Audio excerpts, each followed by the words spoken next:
Hello and welcome to Defense Dynamics. I am Danveer Singh coming to you from New Delhi.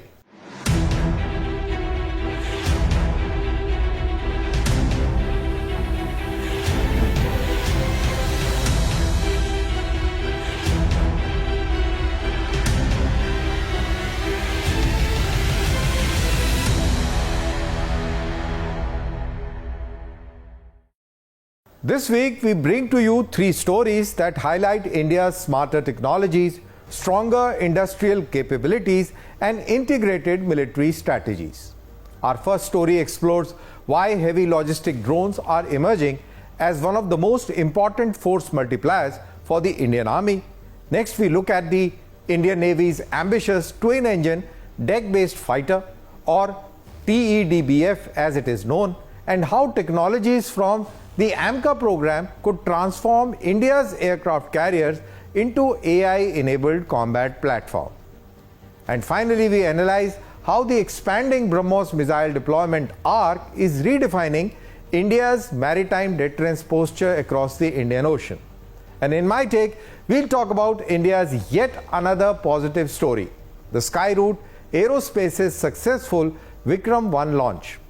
What this means for India's journey towards becoming a global space power. But first, the global defense headlines. India has revived its indigenous Kaveri turbofan engine program, now reportedly 70% complete with afterburner testing underway. The project was frozen in 2008 after failing to meet Tejas thrust and weight requirements, forcing reliance on GE F404 and F414 engines. The revived Kaveri 2.0 aims for integration with Tejas fighter by 2030. India's Rodela Aerospace has unveiled the Firebird E, a battery-powered air-launched loitering munition designed for stealth precision strikes. It carries a 15 kg warhead, offers 2.5 hours of endurance and range of up to 350 kilometers. The platform can be launched from fighter jets, transport aircraft and UAVs, expanding India's indigenous strike capabilities. Lockheed Martin has introduced the PAC-3 Ace interceptor for the Patriot air defense system at Farnborough Aero Show 2026. The new missile costs less than half of the PAC-3 MSE while retaining compatibility with existing Patriot software and command networks. PAC-3 Ace is designed to defeat cruise missiles and short-range ballistic missile threats. Hanwha Aerospace Aerion SMET has been selected as Republic of Korea Army's first operational unmanned ground vehicle. The AI-enabled platform supports reconnaissance, logistics and remote combat missions with an integrated weapon station. The procurement contract is expected following its preferred bidder selection. The Brazilian Navy has ordered two more Bofors 40 Mark IV 40mm naval gun systems from Sweden's BAE Systems Bofors. The remotely operated guns will equip two MAC-class patrol vessels under PRONAPA program. The ships will enhance coastal security, with the first vessel expected to enter service by 2008.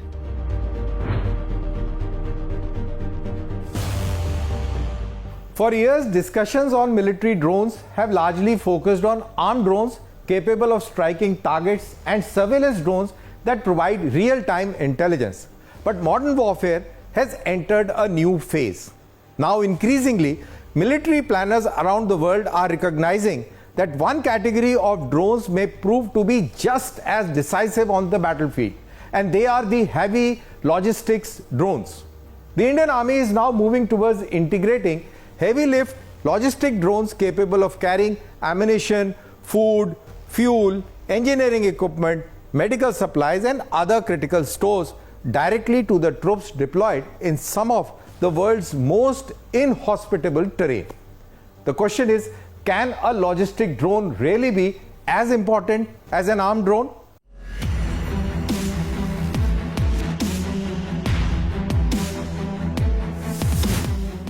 The character of warfare is changing rapidly. Future wars may not be determined by superior weapons but also by the ability to sustain troops in difficult operational environments. For India, this challenge is particularly significant. The Indian Army maintains thousands of troops along the line of actual control with China and line of control with Pakistan, many of them deployed at altitudes exceeding 15,000 feet. Keeping the soldiers supplied throughout the year remains one of the Army's biggest operational challenges. Heavy logistics drones are emerging as a practical solution. Unlike helicopters, heavy logistics drones can transport essential supplies without exposing pilots to danger.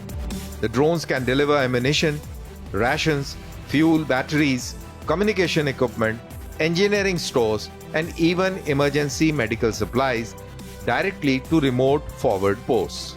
In many mountainous areas where roads do not exist and helicopters cannot always fly because of weather conditions, logistic drones can utilize short weather windows and reach isolated positions within minutes. This significantly improves operational responsiveness. One of the biggest advantages of logistics drones is cost efficiency. Operating a military helicopter involves high fuel consumption, intensive maintenance, trained aircrew, and significant operational expenses. Heavy logistic drones consume far less fuel or electric power, require smaller maintenance teams, and can operate with fewer personnel. This dramatically reduces the cost of routine supply missions. It also frees valuable helicopter fleets for combat support, casualty evacuation, and troop insertion missions where their capabilities are truly indispensable. Battlefield logistics is not always about moving tons of cargo. Often the difference between mission success and failure depends on delivering a small but critical package. It could be anti-tank missiles, mortar rounds, specialized batteries, blood units, communication equipment, or life-saving medicines. A logistics drone can deliver these vital supplies quickly, accurately, and without exposing soldiers or pilots to enemy fire. Every successful delivery increases the fighting capability of frontline troops. Recent conflicts have demonstrated that logistics has become a battlefield weapon in itself. During the war in Ukraine, both sides extensively employed cargo drones to sustain frontline troops, transport ammunition, and evacuate casualties from dangerous areas. Militaries across the United States, Europe, and Asia are now investing heavily in autonomous logistic systems because they recognize that future battlefields will demand continuous, resilient, and distributed supply networks. The Indian Army is preparing for exactly that future. Heavy logistics drones may not fire missiles, they may not carry sophisticated surveillance sensors, but they perform something equally important. They keep soldiers supplied, they extend operational endurance, they reduce costs, they minimize risk to the aircrew, and they ensure that combat units remain mission ready around the clock. In tomorrow's battlefield, armed drones will destroy targets, surveillance drones will locate the enemy, but logistics drones will ensure that the Indian soldier continues to fight under all conditions. That is why heavy logistic drones are no longer just support equipment, they are becoming one of the most important force multipliers in modern warfare. By reducing operational costs, improving supply chain resilience, enhancing battlefield endurance, and minimizing risk to personnel, these unmanned systems are becoming every bit as important as armed and surveillance drones. For the Indian Army, investing in logistic drones is not merely about adopting new technology, it is about ensuring that every soldier, no matter how remote the post may be, remains equipped, sustained, and ready to fight.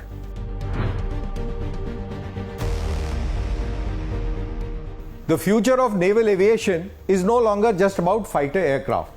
The next generation of carrier operations will revolve around manned-unmanned teaming, where a pilot in stealth fighter commands multiple armed drones, extending the reach of the aircraft far beyond the horizon. The Indian Navy is now working towards precisely that future. Its twin-engine deck-based fighter, or TEDBF as it is known, is expected to incorporate technologies developed for India's advanced medium combat aircraft, the AMCA. Together, these platforms could transform India's aircraft carrier into powerful network-centric combat hubs by late 2030s.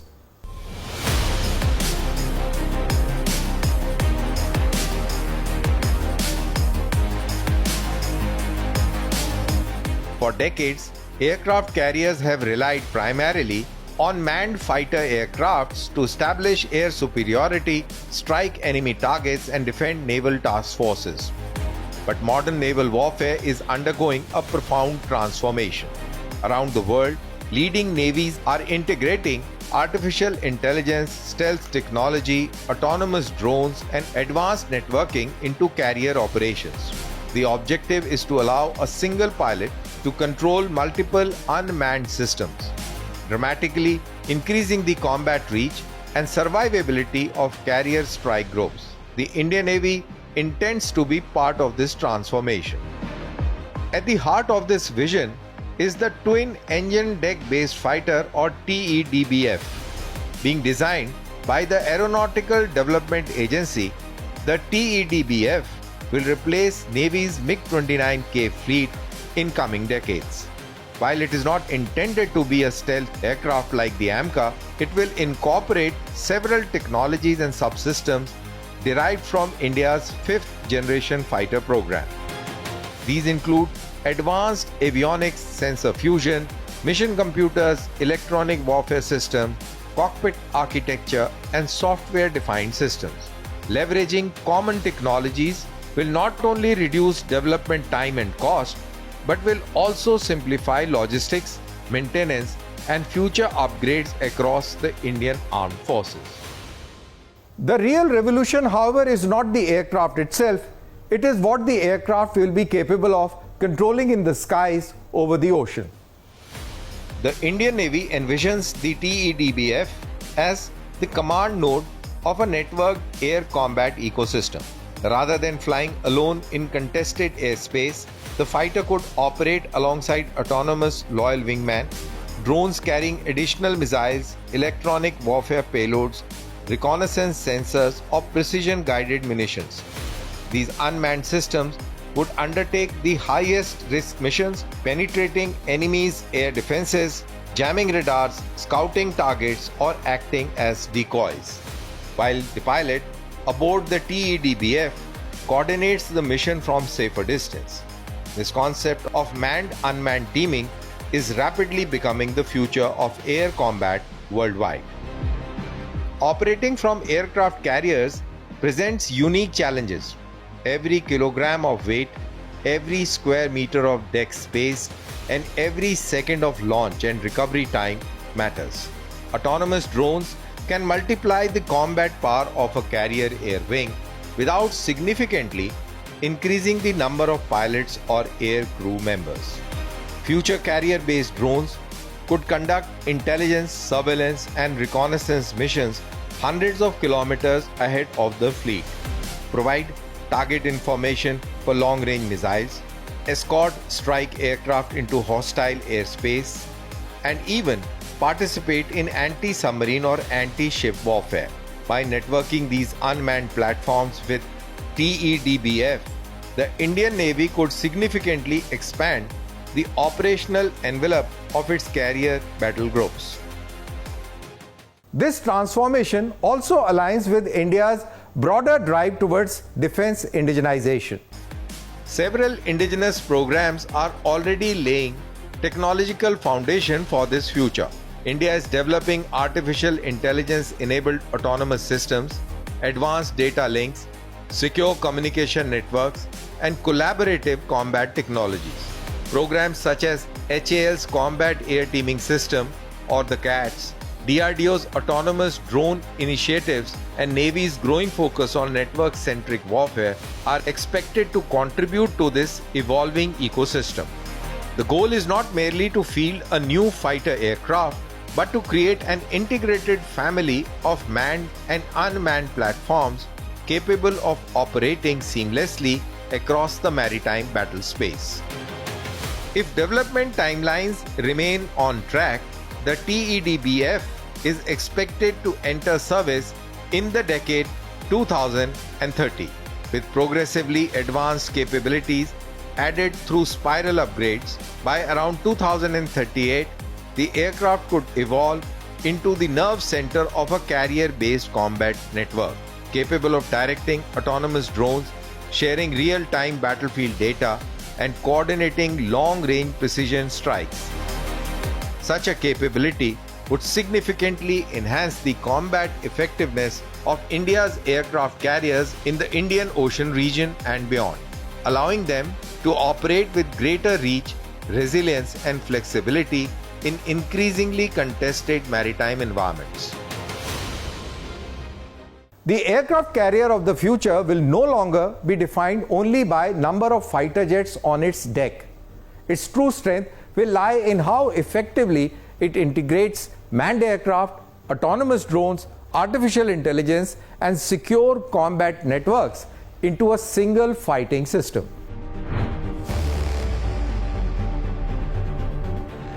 For decades, the Indian Ocean has been viewed primarily as a maritime trade route. Today, it is rapidly evolving into one of the world's most contested strategic theaters. From Strait of Hormuz to Malacca Strait, major powers are competing for influence, naval access, and military dominance. And at the heart of India's response lies one weapon system that has fundamentally altered the region's strategic calculus: the BrahMos supersonic cruise missile. With longer range variants, expanding deployments across land, sea, and air, and growing exports to Indo-Pacific partners, BrahMos is no longer just a missile, it is becoming the backbone of India's maritime deterrence strategy.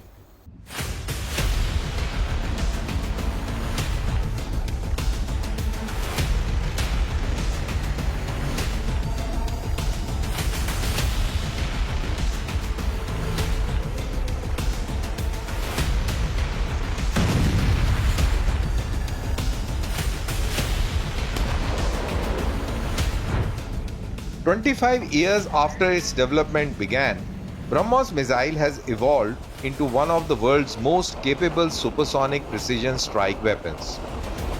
Traveling at nearly 3 times the speed of sound, the missile combines speed, accuracy, and survivability to threaten enemy warships, coastal infrastructure, and high-value military targets. Its combat effectiveness has been reinforced by successive upgrades in range, seeker technology, and launch flexibility, making it a critical component of India's conventional deterrence. Recent reporting has also highlighted the missile's operational significance following Operation Sindoor and India's continuing efforts to expand its strike capabilities. What truly transforms the strategic picture is not just the missile's performance, but where it is deployed. India is steadily creating a multi-directional BrahMos strike arc stretching across the Indian Ocean. From Andaman and Nicobar Islands in the east to India's western seaboard facing the Arabian Sea, BrahMos-equipped warships, coastal batteries, and Sukhoi Su-30 MKI fighters can hold critical sea lanes and maritime choke points at risk. This growing network provides India with the ability to respond rapidly to threats emerging from multiple directions while reinforcing its sea denial capability across the Indo-Pacific. But India's strategy is no longer confined to protecting its own coastline. BrahMos is increasingly becoming an instrument of strategic partnership across the Indo-Pacific. India's defense diplomacy has entered a new phase with the export of BrahMos missiles to friendly maritime nations. Following earlier exports to the Philippines and Vietnam, Indonesia has now joined the growing list of countries strengthening their coastal defense with BrahMos system. These agreements enhance the maritime security capabilities of India's partners while reinforcing New Delhi's vision of a free, open, and rule-based Indo-Pacific. For India, these exports are about far more than defense sales. They contribute to a wider network of like-minded maritime partners capable of deterring aggression across critical sea lanes. The missile itself continues to evolve. Newer versions are expected to feature extended range, greater precision, and enhanced targeting capability, while future variants, including the BrahMos NG, are designed to equip a wider range of aircraft, ships, and submarines. Meanwhile, India's parallel work on long-range land attack cruise missiles and hypersonic technologies indicate that BrahMos is becoming part of a much larger precision strike ecosystem rather than a stand-alone weapon. In modern naval warfare, missiles don't merely sink ships, they shape the adversary's decisions long before a conflict actually begins. This is where the concept of deterrence becomes critical. A naval task force entering the Indian Ocean must now assume that it could be tracked by satellites, maritime patrol aircrafts, drones, or warships and engaged in supersonic precision strike weapons from multiple directions. Such uncertainty complicates the adversary's operational planning, increases deployment costs, and reduces its freedom of maneuver. This is precisely the strategic advantage India seeks to create, not by matching fleet size alone, but by imposing unacceptable operational risks through long-range precision strike capability. As India modernizes its navy with new aircraft carriers, destroyers, submarines, and maritime surveillance assets, BrahMos will remain one of the central pillars of this transformation. Integrated with network-centric warfare, real-time intelligence, and future unmanned systems, the missiles will provide Indian Navy with the ability to dominate critical maritime approaches and protect India's strategic interests across the wider Indo-Pacific. In the years ahead, the true power of BrahMos will lie not only in its speed, but in the strategic reach it gives India across one of the world's most important oceans. Sea power in the 21st century is no longer measured only by number of warships a nation possesses. It is measured by the ability to detect, target, and strike across vast maritime distances with speed and precision. BrahMos has emerged as one of the defining symbols of this very capability.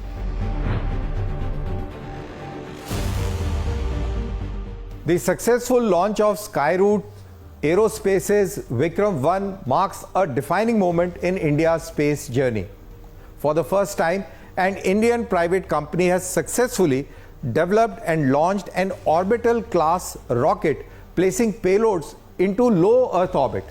This achievement moves India beyond a government-led space program into a collaborative ecosystem where private industry can build launch vehicles and offer commercial launch services while competing globally.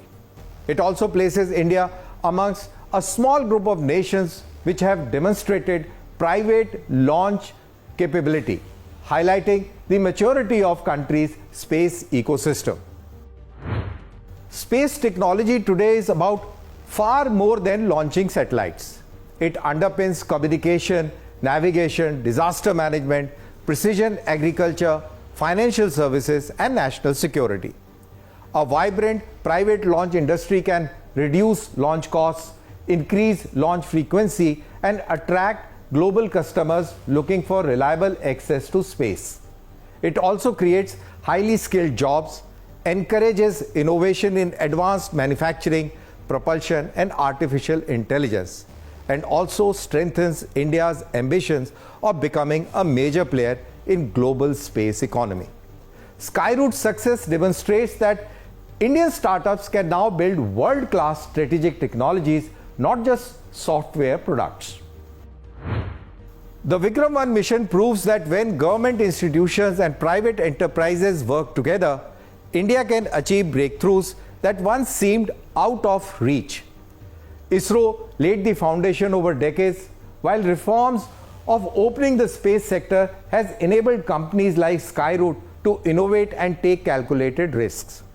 The next challenge is to build on this momentum by supporting reusable launch vehicles, satellite manufacturing, deep space technologies, and defense space capabilities. The success of Skyroot is not the destination, it is the beginning of a new era in which India's private space industry can become a strategic pillar of both economic growth and national security. As we conclude this edition of Defense Dynamics, one message emerges very clearly. The future of military power will depend not only on advanced weapons but also on resilient logistics, intelligent combat networks, and credible long-range deterrences. From heavy logistics drones that can keep soldiers supplied in the most challenging terrain, to Indian Navy's vision of AI-enabled carrier aviation built around the TEDBF, and the expanding BrahMos missile network strengthening India's maritime posture across the Indo-Pacific. The common thread is very clear. Technology is becoming the decisive force multiplier. For India, staying ahead will require continued investment in indigenous technologies, stronger defense industrial partnerships, and ability to seamlessly integrate capabilities across land, sea, air, space, and cyberspace. So that's all for this edition of Defense Dynamics. Thanks for watching. Goodbye and take care.